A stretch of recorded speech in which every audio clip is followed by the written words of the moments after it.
Today we're talking AI and how researchers have quantified the carbon footprint of generating AI images. But before we get into that, NASA and IBM have teamed up to build an AI foundation model for weather and climate applications. They're combining their respective knowledge and skills in the earth science and AI fields respectively for the model, which they say should offer significant advantages over existing technology. Current AI models such as GraphCast and ForecastNet are already generating weather forecasts more quickly than traditional meteorological models. However, IBM notes those are AI emulators rather than foundation models. As the name suggests, foundation models are the base technologies that power generative AI applications. AI emulators can make weather predictions based on sets of training data, but they don't have applications beyond that, nor can they encode the physics at the core of weather forecasting, IBM says. NASA and IBM have several goals for their foundational model. Compared with current models, they hope for it to have expanded accessibility, faster inference times, and greater diversity of data. Another key aim is to improve forecasting accuracy for other climate applications. The expected capabilities of the model include predicting meteorological phenomena, inferring high-res information based on low-res data, and identifying conditions conducive to everything from airplane turbulence to wildfires. This follows another foundational model that NASA and IBM deployed in May.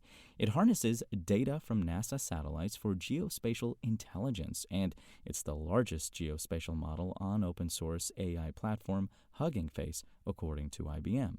So far, this model has been used to track and visualize tree planting and growing activities in water tower areas, forest landscapes that retain water in Kenya. The aim is to plant more trees and tackle water scarcity issues. The model is also being used to analyze urban heat islands in the United Arab Emirates.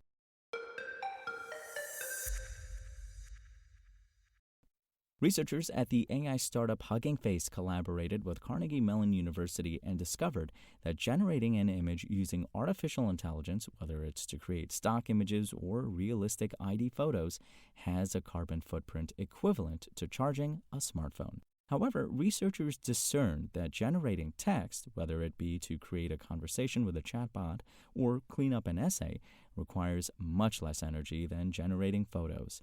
The researchers quantify that AI-generated text takes up as much energy as charging a smartphone to only 16% of a full charge. The study didn't just look into image and text generation by machine learning programs. The researchers examined a total of 13 tasks, ranging from summarization to text classification, and measured the amount of carbon dioxide produced per 1,000 grams. For the sake of keeping the study fair and the data sets diverse, the researchers said they ran the experiments on 88 different models using 30 data sets. For each task, the researchers ran 1,000 prompts while gathering the carbon code to measure both the energy consumed and the carbon emitted during an exchange. The findings highlight that the most energy-intensive tasks are those that ask an AI model to generate new content, whether it be text generation, summarization, image captioning, or image generation.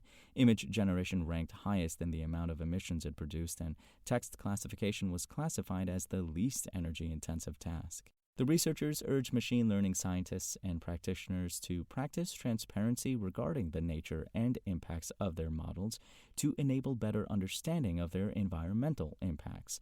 While the energy consumption associated with charging a smartphone per AI image generated may not seem dire, the volume of emissions can easily stack up when considering how popular and public AI models have become. Take ChatGPT, for instance. The authors of the study point out that at its peak, OpenAI's chatbot had upward of 10 million users per day and 100 million monthly active users today.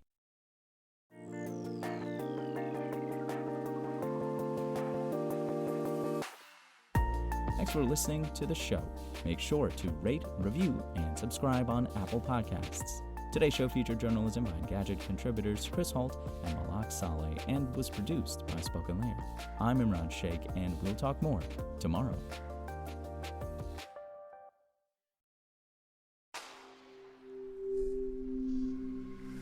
Spoken Layer.